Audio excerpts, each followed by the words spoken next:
The ancient city of Varanasi slumbered under a canopy of stars as Mahesh, an aging businessman, found himself at the edge of the sacred Ganges.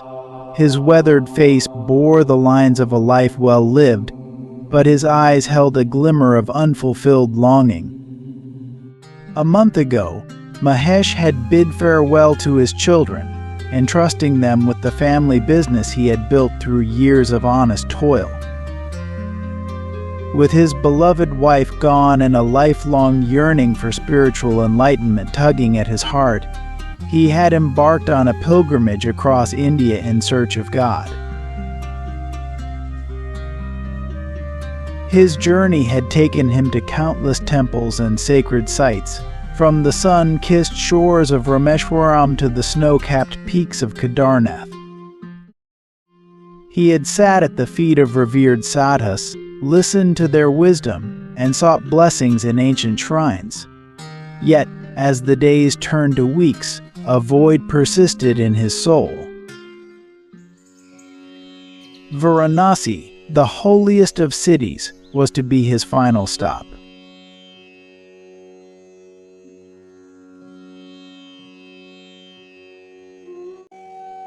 Mahesh had wandered its labyrinthine streets, losing himself in the cacophony of temple bells and chanting devotees. He had watched the Aarti on the ghats, its flames dancing on the river's surface, and sat in silent contemplation before learned holy men. On his last day in the city, driven by a desperate hope to find some connection to the divine, Mahesh had purchased an idol of Lord Shiva from a local shop. As night fell on his final evening in Varanasi, with his train scheduled to depart at 4 a.m., Mahesh made a decision. Instead of spending his last hours in the confines of his hotel room, he checked out, gathering his belongings and the newly acquired idol. With a mix of hope and resignation, he made his way to the ghats, determined to spend his remaining time in Varanasi by the sacred river, clinging to the faint possibility that here, in the quiet of the night, he might finally encounter the divine presence he so fervently sought.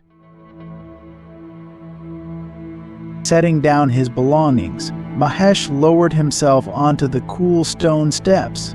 His joints creaked in protest, reminding him of the long journey he had undertaken. He gazed out at the dark expanse of the river, its surface shimmering with reflected starlight. "Is this where I'll find you?" Mahesh whispered, his voice barely audible above the soft gurgle of the water. "After all these temples, all these holy men, will you reveal yourself to me here on my last night?" As he sat now by the Ganges, Mahesh wondered if perhaps the fault lay within himself. Did he lack some essential quality that would bridge the gap between the earthly and the divine? The weight of disappointment settled heavily on his shoulders as he prepared to return home, his spiritual thirst still unquenched. The sacred river flowed before him, its dark waters reflecting the scattered lights from the ghats. The city slept, but Mahesh's quest for the divine kept him awake, his eyes searching the darkness for a sign. Suddenly, a haunting melody pierced the silence.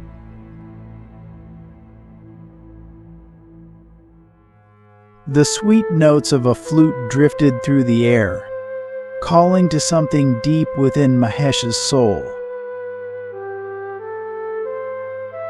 Without thinking, he rose, drawn to the source of the music like a moth to flame. As he approached, Mahesh saw a small figure seated on the steps, leading down to the water.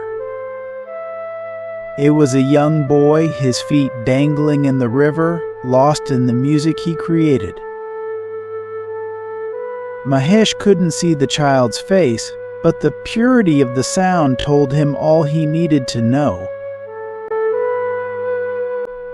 Quietly, so as not to disturb this magical moment, Mahesh settled himself behind the boy. He closed his eyes, letting the melody wash over him. In that moment, everything fell away. His disappointments, his longing, his sense of self. There was only the music, the river, and a profound sense of connection to something greater than himself. Time ceased to exist.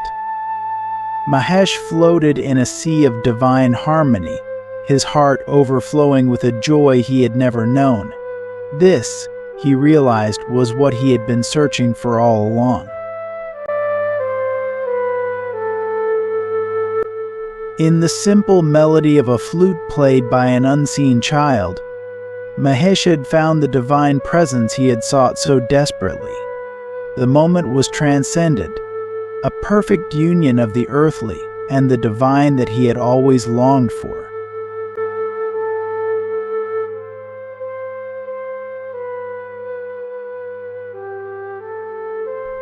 The vibration of his phone jolted Mahesh back to reality.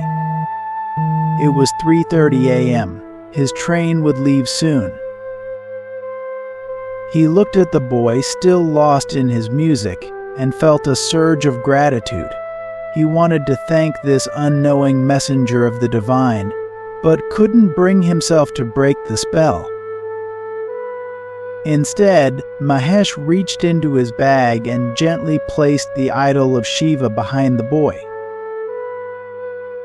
It was a gift, an offering, a token of the profound experience he had just shared. With a heart both full and aching, Mahesh gathered his things and slipped away into the pre-dawn darkness. Minutes later, an old woman's voice called out, "Rudra! There you are!" The boy stopped playing, turning towards the familiar voice. Grandma. I woke up and you were gone. The old woman scolded gently, her voice tinged with worry. You know you shouldn't wander at night, especially. She trailed off, not wanting to remind him of his blindness. As Rudra stood, his hand brushed against something cool and smooth. His fingers explored the object, recognizing the shapes of the deities. Grandma. He exclaimed, his face lit with joy. You always said God doesn't listen to the poor, but he was here. I felt him sitting behind me, listening to my flute.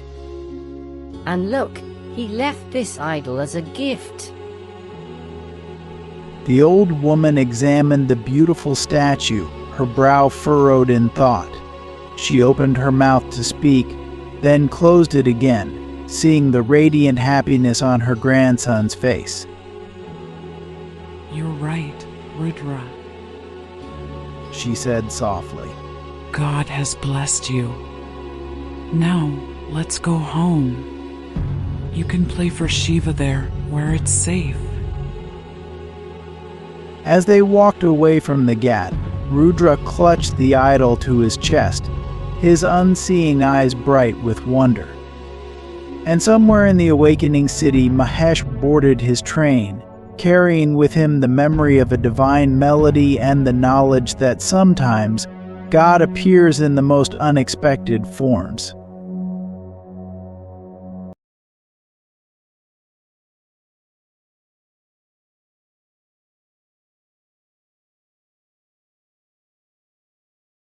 You're walking through life, one step at a time, not knowing what's around the corner.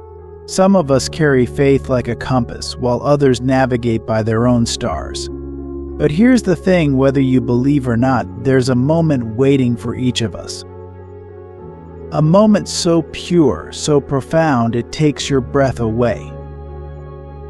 It might catch you off guard. Maybe it's when you're holding your newborn child, or watching a sunset paint the sky in colors you didn't know existed. Perhaps it's in the midst of a challenge, when you suddenly find strength you never knew you had. In that instant, the world around you fades. Time seems to stand still. You feel a warmth spreading through your chest, and before you know it, tears are streaming down your face. You can't explain why, but you're overwhelmed by a sense of connection to something greater than yourself. That's when it hits you. In that beautiful, inexplicable moment, you've stumbled upon something sacred. Some might call it God, others might call it the universe, or simply the magic of being alive. Whatever name you give it, you've touched something divine. A piece of eternity nestled right there in your own heart.